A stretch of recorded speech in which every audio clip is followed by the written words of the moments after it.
Le championnat d'élite de football de la République démocratique du Congo qui se joue au sein de la Ligue nationale de football, Ligue 1, a démarré depuis le 2 octobre dernier, mais son organisation, la façon dont il est en train de se dérouler pose problème parce que ceux qui suivent l'évolution de ce championnat ne savent pas comment est-ce que les matchs sont organisés. Il y a des équipes qui jusque-là n'ont joué qu'un seul match, il y en a qui en ont joué 5 et toutes ces questions font passer l'organisation de ce championnat ou le comité en place comme étant des personnes qui sont en train de se chercher, qui ne savent pas encore comment organiser les affaires de football. Au niveau des autres fédérations, la saison est en train de toucher à sa fin. On se pose des questions, quand est-ce que ces fédérations vont pouvoir organiser les championnats nationaux? Il y a des problèmes qui sont suggérés, alors que le gouvernement central a pris en charge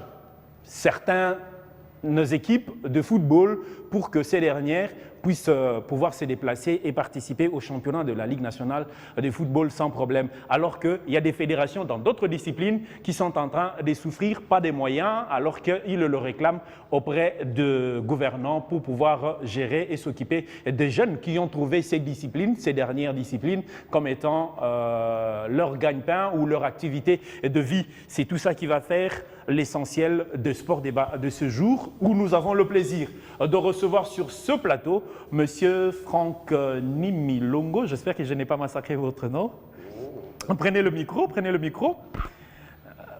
J'espère que je n'ai pas massacré votre nom. Pas du tout. Et remontez le micro. Ouais. Voilà, je crois que vous allez avoir l'habitude. Le président, il est premier vice-président à la fédération, autrefois on l'appelait Fédération congolaise de lawn tennis, mais j'apprends que l'appellation a changé. Elle a évolué en effet, elle s'appelle FRDC Tennis, Fédération de la République démocratique du Congo Tennis. Tennis, mais ça risque de créer confusion avec le tennis de table? Non, le tennis de table et le tennis de table. Il est plus précis, on dit tennis de table. Mais quand on parle de tennis tout court, il renvoie à la balle jaune. Les lawn tennis aussi, précisé aussi. Hein. Les lawn tennis, en fait, l'appellation lawn tennis, c'était un peu à l'origine, oui, à l'origine, parce qu'il s'est pratiqué sur les gazons. C'est comme ça que comme la discipline est partie de l'Angleterre, c'est comme ça que il y a eu une évolution, plusieurs surfaces, sur le dur, sur la terre battue et tout ça. Il devenait un peu, garder cette appellation lawn tennis, devenait un peu restrictif et ne renvoyait pas à toutes les surfaces. Donc cela émane de la Fédération internationale de tennis? Oui, bon, nous avons jugé. L'appellation, en fait, c'est nous, au départ, à la création de la fédération, qui sommes allés à l'origine pour prendre cette appellation originale. Mais ça ne cadrait plus avec la réalité, ou l'évolution du temps. La multiplicité des cours sur lesquels il fallait. Les changements ont été apportés au cours de l'Assemblée générale de l'année dernière. Et voilà, on s'appelle désormais FRDC Tennis. Voilà, donc avec le premier vice-président de la Fédération de la République démocratique du Congo de tennis, nous allons parler, parmi ces problèmes dont on a parlé tout à l'heure, certaines fédérations qui y ont des états des sommes déposés au niveau des gouvernants pour pouvoir organiser les championnats nationaux et ils ne trouvent pas des moyens. Et on va savoir comment est-ce que ça évolue du côté de cette fédération de tennis. Juste à la droite du premier vice-président de la Fédération de la République démocratique du Congo du tennis, il faudrait s'habituer de cette appellation. Il y a Patrick Osomba à qui je dis la bienvenue. Merci, bonjour Jean-Louis Lokanda, bonjour également à tous les amis sportifs qui nous suivent de partout. Et je précise que tu es l'unique journaliste de B1 qui est accrédité au niveau de la Linafoot. Et toutes ces questions que le public a, je crois qu'on va trouver des solutions ou des réponses auprès de toi. Oui, ils trouveront des réponses sans faute parce qu'on est là et on a toutes les infos à notre possession en tout cas. Avec les désordres qu'il y a. Et à ma gauche, on a Christian Nyanga, qui j'ai dit aussi la bienvenue. Merci Jean-Louis Lokanda et bienvenue à tout le monde dans ce plateau. J'espère qu'il n'y aura pas des nerfs surchauffés aujourd'hui, comme ça a été la dernière fois. Bon, cela se passe très souvent comme ça parce qu'on est amoureux du sport d'abord, on est passionné de cet art qui est le sport. Donc voilà, c'est la raison pour laquelle de fois on s'échauffe, mais c'est toujours dans le fair play. Et à la droite de Christian Nyanga, il y a Idriss Kalombo, à qui je dis aussi la bienvenue. Merci Jean-Louis Lukanda et bonjour à tous les sportifs de B1. Tu es allé en froid aujourd'hui, hein? Ah bah rien du tout, mais je crois que le sujet va nous réchauffer dans pas longtemps. Là. Effectivement. Et la première préoccupation, c'est l'organisation de ce championnat de la Ligue 1 au sein de la Ligue nationale du football. Cette organisation semble n'est pas montrer l'issue heureuse auprès de ceux qui aiment le football. Oui, justement, parce que vous l'aviez souligné au début de cette émission, qui est le championnat national de la Vodacom Division 1, c'est comme ça qu'on l'appelle, a démarré depuis le 2 octobre dernier, en tout cas pour l'exercice 2020-2021. Mais il y a un petit souci concernant le nombre de matchs joués, concernant les calendriers, ces fameux problèmes des calendriers qui rongent ces championnats depuis quelques saisons maintenant, surtout depuis l'arrivée de cette commission gérée ou encore chapeautée par le président Bosco Mouéou. Lors de 2 dernières saisons déjà, il y avait ces problèmes de calendrier. Rappelez-vous, lors de la saison 2017-2018, le ministère du Sport ou encore la FECOFA a été obligé d'aller plaider pour accorder encore quelques semaines au championnat national pour permettre à ces derniers de toucher à sa fin, parce qu'il y avait des matchs en retard, il y avait des reports en report. La dernière saison chamboulée comme partout dans le monde avec la Covid-19. Mais à l'arrêt, au moment de l'arrêt de ce championnat, toutes les équipes n'avaient pas aussi livré le même nombre de matchs. Donc, ça n'aide pas l'évolution de ce championnat parce qu'on aura un championnat spectaculaire. Nous allons nous régaler avec ce championnat de la Vodacom Division 1 le jour où toutes les équipes seront sur on aura l'uniformité, en tout cas, comme me disait dans le couloir Idriss Kalombo, par rapport au match. Là, c'est compliqué. Comme c'est demain dimanche, on aura par exemple Desampé Mazembe. C'est compliqué qu'on puisse avoir 2 équipes au même niveau parce que, tout simplement, il y a X qui a 5 matchs dans son actif, l'autre en a que 2 ou 3 et ça déséquilibre les championnats. Et je crois que c'est vraiment le point qui dérange jusqu'à ce niveau. Ce qui revient à dire qu'à la fin, on pourra retrouver Renaissance qui termine tôt ses matchs parce qu'il a déjà joué ses 30 matchs, s'il le faut. Et il y a JSK qui est peut-être encore à mi-chemin parce que jusque-là, il n'a pas encore joué 15 matchs. Et on pourra retrouver comment on va connaître les champions de cette saison, comment aussi longtemps que l'organisation n'est pas assurée, la programmation n'est pas confirmée. C'est aussi par là que je pourrais dire que c'est vraiment un petit bémol dans le sens où on a même du mal, des fois, à élaborer un classement, par exemple, le classement provisoire, parce que même à l'entente provinciale de football de Kinshasa, la solution a été trouvée. Il faut savoir aujourd'hui qu'à l'EPFKIN, tous les matchs d'une même journée se jouent le jeudi. La Ligue Foot peut aussi adopter ces mécanismes. Pourquoi? Dans quelle mesure? Parce que toutes les équipes doivent jouer le même nombre de matchs. Au cas où les championnats s'interrompaient, on n'aurait plus assisté à des discussions comme on a assisté l'autre fois lors de l'interruption causée par la pandémie. Vous voyez, donc aujourd'hui, l'EPFKIN fait jouer sa 3e journée. Toutes les équipes jouent la 3e journée en 3 matchs joués à leur actif. Mais pour la Ligue Foot, ce n'est pas le cas. Pourquoi? Parce qu'ils vont nous dire qu'il y a des déplacements qui s'effectuent par voie aérienne, par voie fluviale ou par exemple routière. Mais moi, je pense que ce serait très important d'organiser d'abord des matchs au niveau de chaque ville. Par exemple, si dans une ville, il y a 3-4 équipes comme à Kinshasa, organiser d'abord des matchs avec les équipes de Kinshasa lorsqu'ils vont s'affronter. Et dans des provinces aussi, organiser des matchs. Par exemple, si Mazembe, son fief se trouve à Lubumbashi, Mazembe peut facilement atteindre Goma ou la province de Lualaba, très facilement.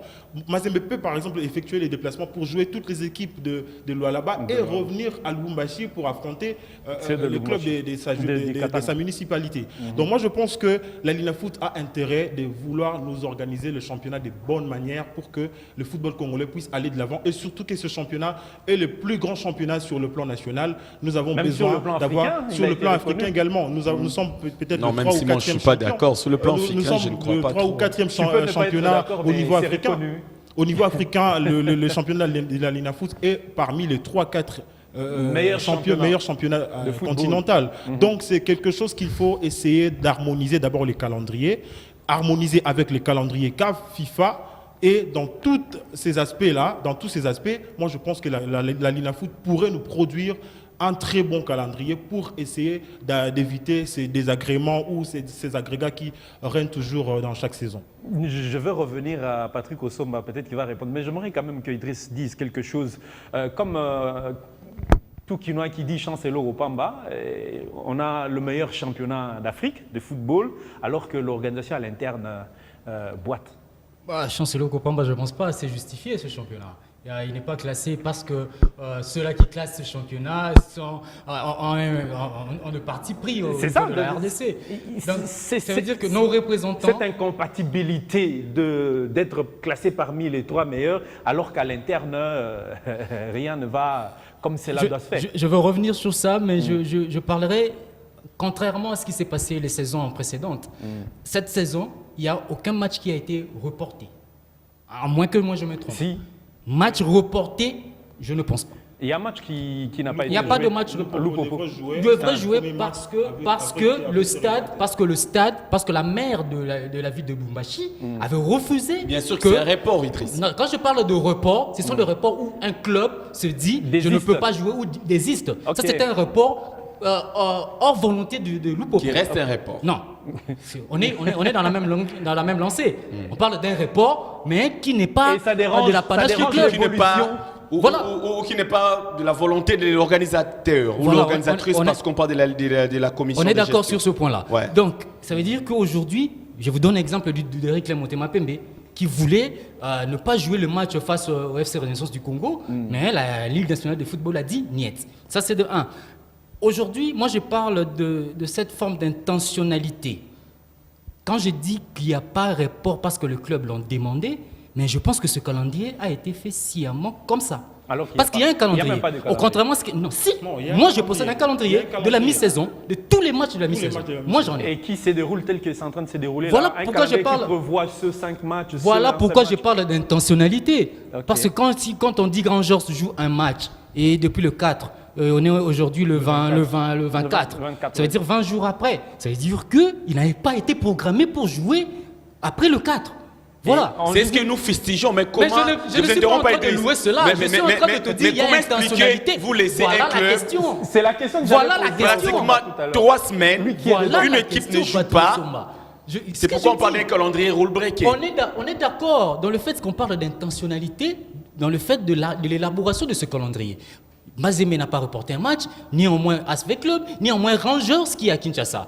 Ce calendrier a été fait comme il était fait. Mais la question se pose. Voilà, la question se pose. Pourquoi ce calendrier a été élaboré comme tel? Pourquoi? Tu en sais quelque chose? Voilà, on parle de la personne accréditée.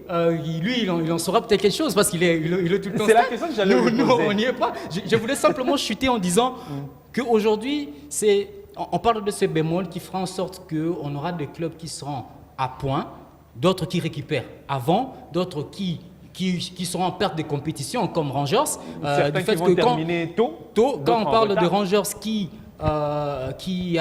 devait tenir tête au club de Kinshasa, notamment quand on parle de V-Club, quand on parle de Mazembe, c'est un club qu'on peut compter, qui finit souvent parmi les 6 premiers de ce championnat, ça serait un bémol. Mais moi, la question que je me pose, que je n'ai pas de réponse, ce calendrier est élaboré comme tel mais il y a une raison dont on espère que la Ligue Foot nous dira la raison pour laquelle Rangers doit jouer du 4 jusqu'au 24 et n'est pas joué de match. Mais à mon avis, je pense aussi que ces calendriers avaient été vraiment concoctés dans la manière de favoriser les grandes équipes entre guillemets. Ce n'est pas parce qu'il fallait répondre aux exigences de la presse qui parlait du démarrage Non, en fait, je ne pense pas. Mais moi, je me pose la question de savoir comment cela peut être fait que Mazembe et V-Club jouent toujours avec un écart d'un jour. Si Mazembe joue, V-Club doit jouer.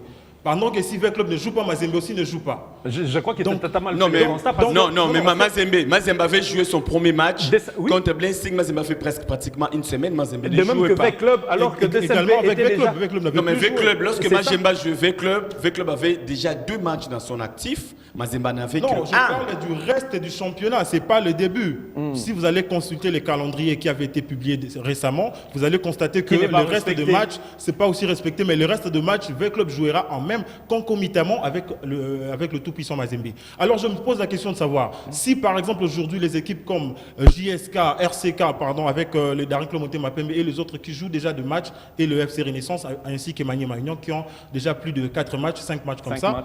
Moi je me pose la question de savoir vers la fin de ces championnats, si par exemple Mazembe a un retard de 5-4 matchs, V-Club également, vous voyez que cela va aller à l'avantage de ce club parce que certains auraient déjà terminé le championnat, leur match. En train de se reposer déjà. En train de se reposer. Il y a ces clubs-là qui vont négocier peut-être de matchs pour remporter le championnat. Vous voyez, donc c'est là aussi est en train d'être biaisé à ces niveaux parce que comment ça se fait-il que les grandes équipes jouent moins de matchs par rapport aux autres ? C'est ça aussi le plus grand problème. Il n'y a pas que les grandes équipes qui jouent moins de matchs. Je donne l'exemple de Lumbashi Sport, qui n'est pas entre guillemets une grosse équipe ou une grosse écurie. Ici en République démocratique du Congo, si vous voulez bien. Mais c'est quand même le Lumbashi Sport a joué qu'un seul match. Rangers également a joué qu'un seul match. Et pourtant, Mazembe, grande équipe comme vous l'aviez dit tout à l'heure, et V-Club ont dans l'air actif 3 matchs. Mais c'est parce qu'ils n'ont pas encore joué avec Mazembe. C'est la raison pour laquelle ils ont moins de matchs. Favoriser XY, moi je ne suis pas là, je ne partage pas. Voilà, moi aussi je ne partage pas ce point de vue-là. Parce que j'estime que si Mazembe est champion, c'est tout simplement parce que Mazembe est fort et meilleur que V-Club, que 2MP. Le problème, c'est que... Vous le dites qu'il est déjà champion, alors que le championnat est encore... Si Mazembe est souvent champion, c'est... Nous devons avoir la victoire. Non, je ne dis pas que Mazembe est champion pour cette saison. Cette saison, on est à la... Je ne sais pas énumérer combien de journées, parce qu'il y a des autres qui ont joué 5, 4, 3, 2. Je ne sais pas quoi dire sur le nombre de journées, mais je ne dis pas que pour l'exercice 2020-2021. Je dis que si Mazembe était champion, la saison dernière, la saison écoulée, n'a rien à voir avec le favoritisme, c'est tout simplement parce que Mazembe est fort, plus que les autres clubs, je l'ai dit, sans pour autant avoir froid aux yeux. La preuve non pas prophète, la preuve année, Mazembe a joué V-Club ici, sur Mazembe qui glane 1 point à Kinshasa, souvent Mazembe bat V-Club, c'est-à-dire que sur 6 points, lorsque tu prends 4 points, il ne faut pas attendre d'être quand même champion si tu perds 4 points devant un adversaire direct. Donc je me dis, comme Idriss l'a également souligné, que ça n'a rien à voir avec le club. Aucun club jusque-là n'a demandé un report de match. Donc, je me dis, ces calendriers élaborés et concordés selon les intentions du comité par la simple bonne volonté de l'organisatrice qui est la Lina Foot. Parce que c'est inexplicable. On a 16 clubs qui participent au championnat. Vous élaborez un calendrier où seulement 6 clubs vont jouer la première journée. Sanga Balende et Dauphin Nord ne joueront pas. Pour quelle raison? On ne sait pas. Si auparavant il s'est posé ces problèmes de déplacement, désormais pour cette saison, il y a de moins des déplacements qui sont mis à la disposition de clubs. La Lina Foot n'a qu'à élaborer les calendriers. Après, les clubs nous donnent des raisons du genre, je ne vais pas effectuer le déplacement pour X, Y raison. À ce moment-là, la Lina Foot sera épargnée. Au cas où la Lina Foot continue, n'est-ce pas, de ne pas nous donner un calendrier réaliste. Non, c'est dit, la faute est comme à la Lina Foot. Permets-moi les termes que j'estime tout simplement qui est l'auteur de ces désordres bien organisés. Parce que ce n'est pas seulement pour cette saison, c'est depuis l'année 2010, depuis que cette commission de gestion est là, on a toujours, je l'ai rappelé au début, connu ces problèmes des calendriers, malheureusement, qui ne permet pas aux championnats des Congolais d'évoluer. Étant accrédité à la Lina Foot, est-ce qu'il y a des comptes rendus que le comité rend à la presse? Ça se fait? des rencontres médiatiques pour pouvoir résoudre certains problèmes du genre et leur poser des questions. Non, jusque-là, il n'y a aucune communication de la part de la Ligue nationale de football. Nous assistons aux traditionnelles en fait, conférences de presse d'avant-match, c'est tout. Mais après, il y avait un communiqué plutôt qui, pour réajuster un peu les calendriers par rapport à certains matchs. Mais après, jusque-là, il n'y a rien. La commission de gestion ne nous a toujours pas expliqué. On aimerait bien voir Bosco Mouéo sur ce plateau ou encore le secrétaire national Emmanuel Kandé nous donner des raisons que nous ignorons probablement sur ces championnats. Parce que je cite par là Jean-Louis Lukanda. Je pense que c'est possible, pour ne pas dire que c'est facile d'élaborer un calendrier réaliste. Vous avez les calendriers de la FIFA, vous avez celui de la CAF, et puis vous élaborez votre calendrier sur base de ces deux calendriers. C'est simple. Et je ne comprends pas, la Linafoot, c'est le seul championnat au monde qui n'arrive toujours pas à élaborer un calendrier réaliste. Et c'est décevant pour la RDC. Il est meilleur en Afrique. Je ne sais pas d'où vous tirez ces classements-là. C'est venu de la CAF, ce n'est pas venu de nous, ni de ce plateau. Ce championnat a commencé. Je crois qu'avant son début, on a décrié le problème d'arbitrage. Il y a eu des formations, des séminaires qui ont été faits sur l'arbitrage. Mais ce qu'on a vécu lors de la rencontre dernièrement avec Club Renaissance, ça semble sauter aux yeux. Hein. Il y a... qui a été piétiné dans le filet alors qu'il partait pour prendre... Jean-Louis Lukanda, aujourd'hui, s'il y a, la VAR aujourd'hui, c'est parce que l'arbitrage, même en Europe, est faillible. Et dernièrement, dans la conférence de presse de Constant Marie, je l'ai entendu féliciter l'arbitrage. Bon, quand on a des représentants sélectionnés au niveau pour être au Qatar 2022, à l'occurrence M. Jean-Jacques Ndala, ça veut dire que c'est une fierté. On est à 5 en Afrique. Hein. Okay. Il y a 5 pays non, qui sont représentés. Je ne vous interromps pas, même les matchs de la Renaissance des Berkane, c'est un arbitre congolais qui... Voilà, était, donc c'est félicité de ce fait-là. Je pense que c'est pas trop mal. Mais parler de l'arbitrage maintenant, là. En tout cas, moi, j'ai eu la chance d'être à la radio, faire des émissions à téléphone ouvert. Ceux-là même qui devaient se plaindre de cet arbitrage-là, notamment les fanatiques, et souvent qui ne maîtrisent pas le loi du jeu. Hein, on peut se plaindre aujourd'hui parce qu'on est fanatique d'Eric Lemotema Pembe ou soit du FC Renaissance du Congo, mais il ne décrit pas trop l'arbitrage par rapport au début du championnat. On ne peut pas s'atteler simplement du fait qu'il y ait erreur, si erreur il y en a, au niveau de quel match, je ne sais pas. Il y a eu ce but-là, en fait, je ne sais pas si je dois appeler ça, cette attaque de Kimwaki. Ouais, c'est une agression, en fait. Pour prendre le ballon. Il y a eu le penalty qui avait été accordé à DSMP, qui était bon, mais la manière dont il se jouait, il y a certains supporters de... Oui, moi je me dis que il y a, honnêtement, je dirais qu'il y a une nette amélioration jusqu'à ce niveau en tout cas, par rapport à l'arbitrage au niveau du championnat national. Je ne me dis pas que c'est top, c'est bon déjà, non.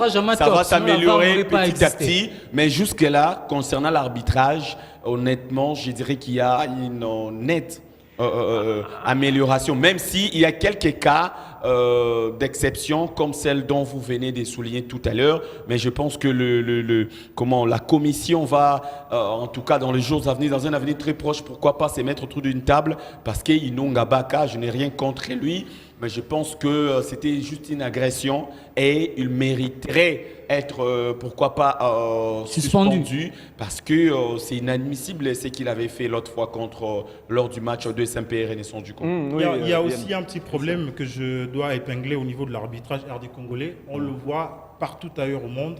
Les joueurs sont sanctionnés même après un match. Bien sûr. Vous pouvez commettre quelque chose ou un abus pendant le match, mais après le match, vous écopez d'une sanction. Cela n'est pas le cas en RDC. Pourquoi ? Je me pose la question de savoir si vraiment la commission d'arbitrage de la RDC fonctionne. Donc, à ce niveau, c'est mort. Le deuxième aspect, c'est quoi ? Je peux dire que d'abord, même sur le plan international, l'arbitrage aussi, c'est trompe en fait. Oui, ça arrive. Nous suivons des championnats internationaux, nous suivons des compétitions internationales, on voit comment est-ce que les arbitres dans des grands matchs, c'est trompe. Donc, c'est pas dit que si l'arbitrage au niveau de la Linafoot est faillible, on peut dire que non, c'est fini, ou bien l'arbitrage congolais ne va plus changer. Moi, je pense que, comme l'a dit Patrick, il y a une nette amélioration par rapport à ce qu'on a déjà vu de ces débuts de saison. Moi, je dis que c'est déjà un signal très encourageant pour cet arbitrage, mais il est important aussi à la commission de gestion de la Linafoot et surtout à la commission d'arbitrage de la Linafoot ou de la FECOFA de sanctionner et les joueurs et les arbitres après les rencontres footballistiques. Cela permettra aussi que notre arbitrage puisse s'améliorer avec le temps. Donc, qui dirait, on est en plein 21e siècle, le monde ou la République démocratique du Congo a décrié pendant plus de 5 ans la révolution de la modernité. Nous avons un championnat mieux coté au niveau africain, mais qui manque la VAR. Bien sûr, j'ai eu la chance d'interviewer le chef du département de l'arbitrage de la Fédération congolaise de football, M. Moïse Miboti, qui, au mois d'août, avait eu de séances de remise à niveau, d'informations même, concernant les nouvelles réglementations de l'arbitrage. Aujourd'hui, la VAR a été introduite au niveau de la CAF, au niveau des interclubs de la CAF. On a vu l'hécatombe que cet instrument a amené. Personnellement, moi, ça dénaturait le football. Hein. S'il fallait donner mon avis, ça dénaturait le football. On n'est pas, vu qu'on a le premier vice-président du tennis, on n'est pas au tennis, on regarde si le ballon a franchi la ligne ou pas. Donc, je pense que même la beauté du football a été dénaturée. Mais ce qui a fait... La FIFA a adopté ce système-là, mais aujourd'hui, le mettre en place en RDC, c'est important. Le mettre en place, parce que ça se fait ailleurs, le mettre aussi en Afrique, c'est important. Mais parler de l'arbitrage, aujourd'hui, je tenais à soulever un fait. Quand on parle de cette nette amélioration, mais les huis clos y est pour beaucoup. Beaucoup. Pourquoi ? Parce qu'on sait la pression que le public met sur l'arbitre. Actuellement, il n'y a pas de public. C'est ce que je dis. La nette amélioration dont on est en train d'évoquer, que Patrick Osoma a évoqué, Christian Nyanga a souligné aussi. C'est la place du public les huis clos en est aussi pour beaucoup. Parce qu'on connaît, on fréquente le stade, on sait comment les arbitres sont sous pression quand il y a un public de FC Renaissance derrière vous. Je vous jure... C'est pas seulement le FC Renaissance. Non, je donne un exemple. C'est comme si vous êtes... C'est juste pour illustrer son argumenteur. Cher ami, pas seulement le FC Renaissance. Parce que c'est le public le plus bouillon au niveau du stade. Non, il a donné juste un exemple. C'est les clubs les plus populaires. C'est les clubs les plus populaires en Aujourd'hui, en République démocratique... Non, c'est les clubs les plus populaires. Non, ça c'est les clubs les plus populaires. Il parle du public et il cite les publics, les clubs les plus populaires. Patrick Osoma, merci de me défendre. J'ai choisi le FC Renaissance du Congo parce que aujourd'hui en République démocratique du Congo, le public le plus bouillant, c'est le FC Renaissance du Congo. On ne me dira pas le contraire sur ce plateau. Donc ça veut dire que je choisis le FC Renaissance du Congo pour dire le match SMP Renaissance. Le bémol de l'arbitrage qu'on est en train de souligner aujourd'hui, on parlera d'autre chose. On parlera d'un désordre généralisé. Exactement. Voilà. Donc aujourd'hui, l'arbitre est plus libre de faire un choix parce qu'on a 22 acteurs sur le terrain. Bien que moi, aujourd'hui, j'ai décrit... Il n'y a pas les gens qui disent « tout est bindaku ». Moi, j'ai décrit la réaction lors de ce match Renaissance DSMP, notamment du banc du dernier Clément Mapembe. Il faut donner l'exemple. Il faut donner l'exemple, même si on pense qu'on a raison, l'arbitre est le maître du jeu, il faut donner l'exemple. Et le public, aujourd'hui, quand il est écarté, l'arbitre est plus libre, et ça, c'est quelque chose qu'il fallait souligner. Mais le stade du martyr de la Pentecôte sera électrisé demain, donc dimanche. On verra. Ça sera encore une opportunité pour nous de jauger le niveau de l'arbitre. C'est le stade douleur de jeu, parce qu'il n'y aura pas public. Et bon, on part du stade parce que les matchs se jouent dans les stades. Les matchs se jouent dans les stades. Le 2 SMP qui reçoit le TP Mazembe de Lubumbashi. Je crois que Mazembe qui, je ne vais pas dire qui boitille, mais qui n'est pas en son meilleure forme. Je crois que c'est l'opportunité, c'est le moment où jamais les deux SMP, mais pourquoi pas avec... C'est la question que je me pose. Avec Dar Kabam. Les deux clubs ont commencé le championnat timidement, oui. Que ce soit DSMP, que ce soit Mazembe. Jusque-là, il n'y a que le 3e match de DSMP où il a gagné devant Renaissance. Ouais. On ne sait pas, est-ce que le dimanche, il va pouvoir le faire. Et Mazembe aussi, qui vient d'enregistrer sa toute première victoire face à la jeunesse sportive de Kinshasa. Donc, les deux équipes qui sont en tout cas psychologiquement au point, je dirais, après avoir bien sûr gagné leur dernier match et avec un certain Dark Kabangu Kadima qui marche sur l'eau. Actuellement, c'est les meilleurs buteurs du championnat avec 4 réalisations. Je me dis qu'on va certainement se régaler. On verra les niveaux justement de l'arbitrage congolais du championnat national parce que c'est quand même un grand match entre les deux formations. Mazembe qui... Vous pensez que le match de dimanche sera l'avantage de DSMP alors qu'il y a le président de coordination qui a tiré... qui a jeté l'éponge. Qui a jeté l'éponge. Moi, je pense que c'est là aussi peut jouer... Ou ça risque d'enfoncer encore le club qui pensait, le public pensait, bon, cette fois-ci, c'est le départ, et il y a le président qui se retire, ça risque de refroidir encore le Oui, ça va vraiment jouer sur le mental du joueur, premièrement, parce qu'à la veille d'un grand match, un président qui démissionne, bien que la démission date depuis longtemps, mais cela a été annoncé dans les médias qu'il y a de cela 2 ou 3 jours. Moi, je pense que c'est là vraiment peut entamer le mental du joueur, mais... En tant qu'athlète, moi je pense que ces joueurs doivent vraiment se surpasser parce que c'est face à un grand club de la RDC, un grand club d'Afrique qu'ils doivent affronter.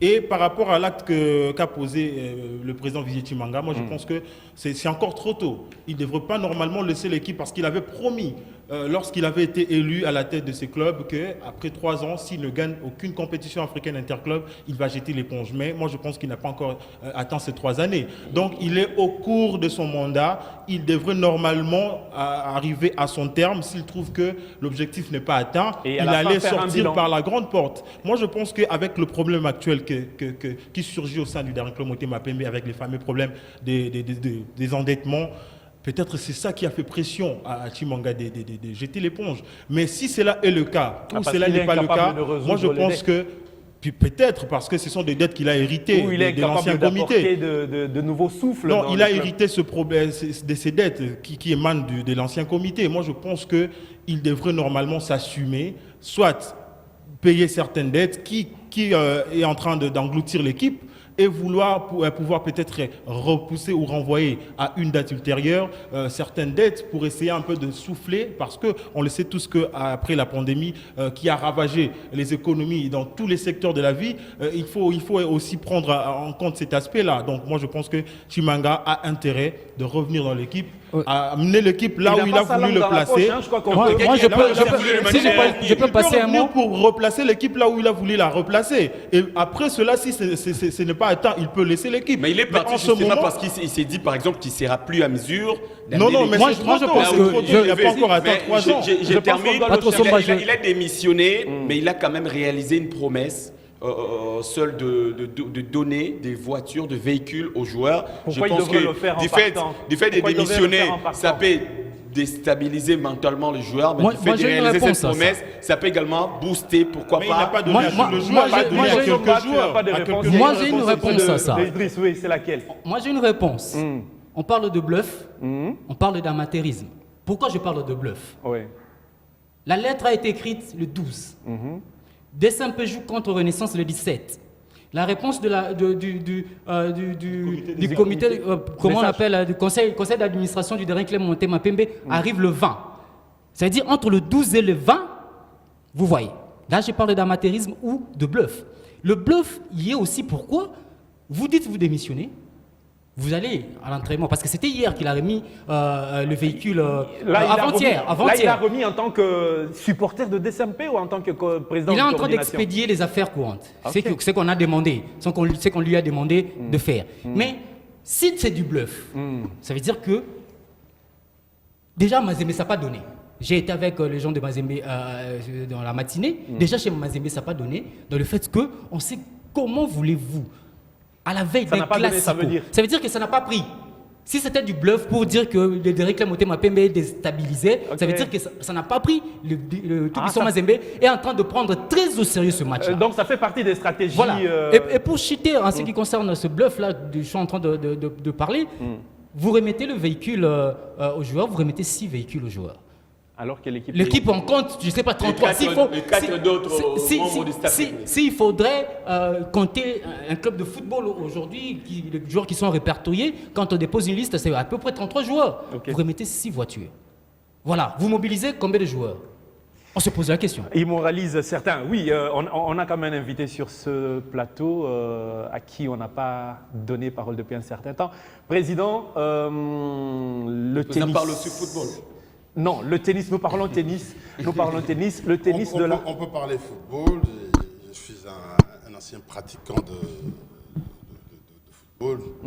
Même si aujourd'hui, vous le suivez plus les de choses près. ont évolué. Je suis d'assez loin, mais je suis quand même l'actualité. Alors, on va parler de ce dont vous êtes en train de suivre quand même de près. Il s'agit du tennis. On a connu, lors de votre avènement, bien sûr, à la tête ou dans le comité exécutif de la fédération, on a connu quand même un championnat national de tennis qui a été bien organisé, si je peux me le permettre. Est-ce qu'on peut s'attendre à un autre cette saison ou cette année? Tout à fait. Remontez un peu le micro parce qu'on ne vous entend pas bien. Tout à fait, merci. Tout à fait. Je peux vous assurer que cette année, un nouveau championnat sera organisé. Il est planifié. Lors de notre avènement à la tête de la fédération, avec le comité dirigé par Georges Cauchy, nous avons, au lendemain de notre élection au comité, nous avons embrayé avec les Jeux africains de Rabat, où j'ai suivi pour encadrer les athlètes. Et immédiatement après, il y a eu l'Assemblée générale de la Fédération internationale de tennis qui a été organisée à Lisbonne. Oui. Nous y sommes rendus avec Georges. Et immédiatement après, c'était, si je ne m'abuse, au mois de novembre, immédiatement après, nous sommes revenus à Kinshasa pour l'organisation du championnat national. Le premier d'ailleurs qui s'est organisé après 5 ans. Depuis le décès de Fendombe, voilà, donc il n'y en aura pas deux comme lui dans le tennis. Bon, disons, on ne peut pas dire qu'il n'y en aura pas deux, il n'y aura pas un autre Ndombe, voilà. Mais il y a des dirigeants de tennis qui ont l'ambition et qui ont la volonté de faire autant pour la discipline. Oui. Donc ça, ça reste des objectifs. Donc, malheureusement, nous avons, après l'organisation de ces championnats, est venue la parenthèse Covid, qui n'a pas permis que le programme annuel puisse être mis en œuvre. Mais bon, depuis la reprise, les ligues ont commencé à organiser. Les ligues comme les clubs ont organisé. Il y a l'entente de Monéditou, il y a Mwanda, il y a Lubumbashi. Donc le tennis a repris ses activités. Est-ce que l'organisation du tennis en RDC, parce qu'on connaissait à l'époque, on avait moins de provinces qu'aujourd'hui. Aujourd'hui, on en a 26, je crois. Est-ce que vous êtes entré aussi dans cette nouvelle restauration de provinces ou vous êtes resté dans l'ancienne configuration? Bon, il est très difficile parce que vous soulevez là un problème pertinent qui est celui lié à l'infrastructure. À l'infrastructure, bien sûr.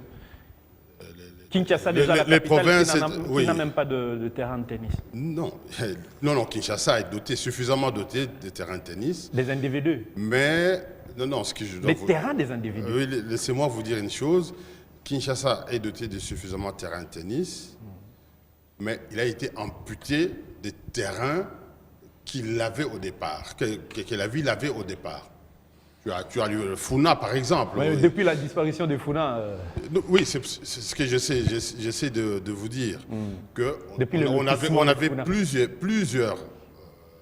Kinshasa était suffisamment doté. Aujourd'hui, moins doté qu'hier, mais il a suffisamment de terrain quand même.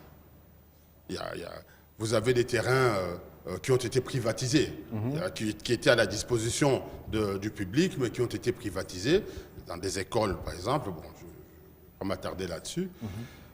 Donc, du point de vue infrastructure, Kinshasa a reculé un tout petit peu, mais continue à disposer de suffisamment de terrain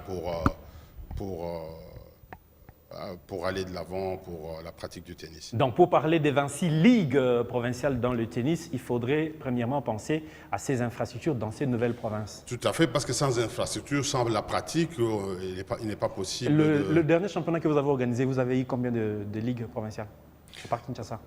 Il y en a 7 qui sont venus. On venait de prendre les choses en main, mais 7 par rapport, il faut considérer l'ancienne configuration des provinces. Mais cette année, il n'y a pas eu de miracle. Hein. Covid est passé par là. Il y a Lualaba qui ne veut pas rester derrière, qui est en train de... Oui, qui est en train de progresser. Les choses vont se mettre en place. Le comité dont vous êtes membre parle d'un programme GTI. Qu'en est-il? Qu'est-ce que c'est un programme GTI? C'est les GTI. Oui, c'est en en anglais. Hein? C'est en anglais. Et en français, on dira comment? GTI? Ouais, si vous voulez. C'est Junior Tennis Initiative en anglais. Maintenant, c'est une initiative en français dédiée aux jeunes dans le tennis, dans l'univers du tennis. Ok. C'est un programme élaboré par la Fédération internationale de tennis. Et la mise en œuvre ici est faite par la fédération. Assurée par la fédération. Et il y a un coordonnateur qui a été désigné et qui travaille en collaboration avec certains responsables qui sont également désignés au niveau des ligues et des ententes. Mais quand je regarde un peu l'ossature ou l'effectif de pratiquants de tennis en RDC, je ne vois pas la jeunesse. Là, je vous demanderai de vous rapprocher. Ça fait quand même longtemps que nous entendons toujours un certain, c'est vrai qu'il est parti, il est allé s'exiler ailleurs, Indondo Aboma, qui nous a donné aussi des prouesses au niveau international, bien sûr. Jusqu'au jour d'aujourd'hui, on n'entend pas de nouvelles tennismen ou de tennismen en herbe, que ce soit du côté dames, que ce soit du côté messieurs. Mais comment est-ce que vous allez assurer ce programme des juniors? Non.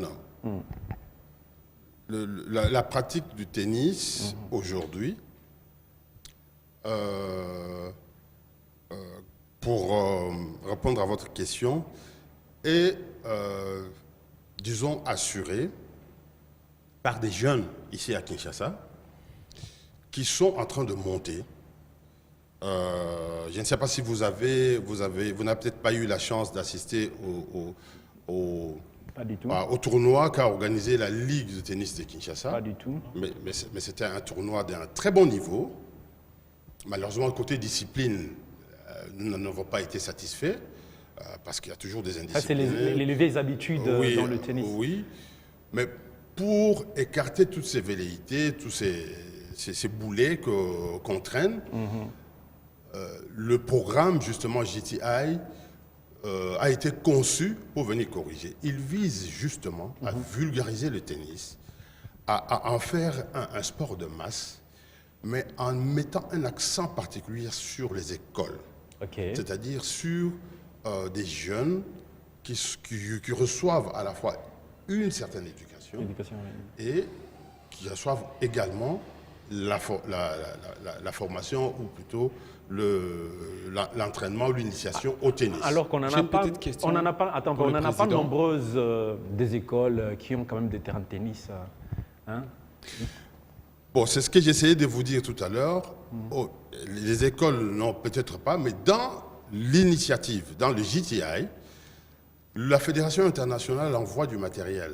D'autres, la Fédération du matériel et la Fédération est organisée pour mettre ce matériel à la disposition des écoles. Non. des coachs qui, eux, vont se déployer vers les écoles. Et je reviendrai peut-être là-dessus un peu plus tard, mais la volonté de la fédération est de travailler en étroite collaboration avec le ministère de l'enseignement primaire et secondaire. Et à cet effet, nous avons écrit une correspondance. Et il y a eu de réponse? Il n'y a pas encore eu de réponse, mais une correspondance pour que nous puissions harmoniser nos vues afin que les instructions puissent être données au niveau des divisions provinciales de l'enseignement primaire et secondaire et que la collaboration puisse se mettre en place de manière... Oui, rapidement, deux petites questions au président. La première question, c'est par rapport à la formation de jeunes dont vous venez de faire allusion tout à l'heure avec des écoles. Je me pose la question, comment est-ce que vous allez arriver, n'est-ce pas, à matérialiser ces projets, étant donné qu'il y a un problème sérieux d'infrastructure. Déjà après la décentralisation, on a maintenant 26 provinces. Déjà, les tennis n'est pas planté dans toutes ces 26 provinces. Mais ici à Kinshasa, comment allez-vous matérialiser ces projets avec les nombreuses écoles qu'on a ici dans la capitale RD congolaise? Ça, c'est la première question. Deuxièmement, c'est par rapport à ce qui est toujours lié à l'infrastructure. L'ancien comité de la Fédération congolaise de tennis avait, n'est-ce pas, réhabilité les terrains annexes au stade des Martyrs de la Pentecôte pour permettre justement aux jeunes d'avoir un peu l'opportunité de s'entraîner, parce que ce n'est pas tout le monde qui ont cette possibilité d'aller acheter l'abonnement dans des lieux privés. Mais depuis un bon bout de temps, apparemment, vous n'êtes pas inscrit dans la continuité. Ce terrain est un peu délaissé, je dirais. Bon, il y a plusieurs aspects dans la question que vous avez soulevée. Je viens de vous dire que le programme JTI, qui est une conception de la Fédération internationale. Et la mise en œuvre est assurée ici par la Fédération. Qu'est-ce que nous faisons, qu'est-ce que nous avons prévu dans le cadre de ce programme? C'est nous rapprocher des écoles pour vulgariser, d'abord faire connaître la discipline. Et il y a du matériel approprié. Le matériel, il y a des filets, des petits filets pour les petits enfants. Et pour l'initiation, vous allez vers les enfants qui ont 5 ans, 6 ans, vous montrez, vous déployez les filets sur une surface qui est peut-être dédiée à l'activité physique. Président, je m'excuse. J'espère que vous aurez à choisir des écoles, parce que nous avons des écoles ici qui n'ont même pas de cours de récréation. Oui, c'est vrai, c'est une difficulté, oui. Mais nous allons, il y aura une sélection d'abord qui va être faite. On ne va pas aller dans toutes les écoles à la fois, on n'est pas outillé pour aller dans toutes les écoles à la fois. Il y a toute une planification qui est faite. Nous allons dans des écoles, nous ciblons des écoles. Nous allons là-bas dans un premier temps, vulgariser, et dans un deuxième temps, essayer d'amener des enfants qui vont présenter la volonté. La volonté, voilà, parce qu'il faut, n'oubliez pas qu'il faut la collaboration des parents, bien sûr. Les amener vers des clubs environnants, et pour obtenir l'encadrement des coachs, lesquels coachs bénéficient d'une certaine formation. En fait, le but est d'encadrer dès le départ, dès les très bas âges, une cohorte une pépinière. Oui, voilà. Et que nous allons accompagner. L'objectif final étant celui d'obtenir la pratique du tennis pour tous les âges, pour tous les sexes et pour... Donc vous voulez que le tennis soit populaire comme le football? Tout à fait, il faut le vulgariser au maximum et l'orienter vers ne pas le laisser à des personnes... à certaines classes sociales. Voilà. Oui, Président, je ne sais pas s'il y a une communication, parce qu'on ne va pas en finir s'il faut vraiment chercher à décrire ce projet. On ne va pas en finir aujourd'hui. Y a-t-il une communication particulière de la Fédération au public qui nous suit et aux amoureux de cette discipline? Non, avant la fin de l'année, on organisera de nouveau un championnat national. Des 18 ans et moins, 16 ans et moins, 14 ans et moins. Initialement, on avait pensé faire l'organiser au mois de décembre. Il y a encore des réglages et des discussions pour voir si la période convient, étant donné que cette organisation touche essentiellement à des athlètes qui sont scolarisés. Okay. Donc il faudra choisir une période convenable. Et ça, c'est une réflexion interne. Le programme ou le championnat national est déjà annoncé. Et bon, dans les prochains jours, il y aura plus de précisions. Donc c'est la principale communication, mais sinon... Je souhaiterais vous avoir encore le vendredi prochain parce qu'on n'a pas fini à apprendre avec ce programme GTI. On peut quand même se dire au revoir pour aujourd'hui. Bon, on peut se dire au revoir. Je vous dis au revoir. Je dis au revoir aux téléspectateurs et à vous tous. Je vous remercie pour votre invitation. Voilà, chers amis, on peut se dire aussi au revoir. Bien sûr. Voilà. Les temps, c'est la télé. Les temps, c'est ceux de l'argent, dit-on, et c'est par ici que nous bouclons complètement ces sports débats. On se retrouve la semaine prochaine.